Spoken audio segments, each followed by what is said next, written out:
Sir हा निवेदन काल काश्मीर येथे पेलगाममध्ये जे भयाड रात्री घेतला झाला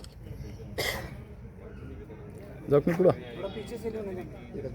ठीक आहे थँक्यू सर.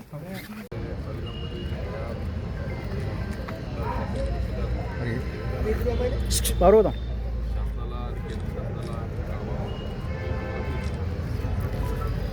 जग पुढं त्याची कॉपी आम्हाला देऊन टाकू. ठीक आहे.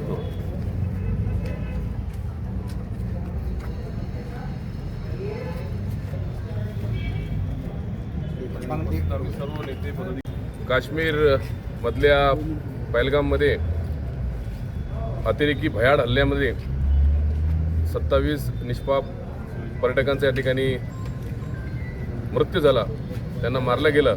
त्याच्या निषेधार्थ या ठिकाणी आज तहसील कार्यालयामध्ये आम्ही निवेदन या ठिकाणी दिलेलं आहे आणि आम्ही सर्व नेते पदाधिकारी शिवसेनेच्या वतीनं या भयाड हल्ल्याचा या ठिकाणी जाहीर निषेध करतो आणि हल्लेखोरांवर कठोरपेक्षा कठोर शिक्षा व्हावी हीच आमची या ठिकाणी मागणी आहे केंद्र शासनाकडे आणि राज्य शासनाकडे.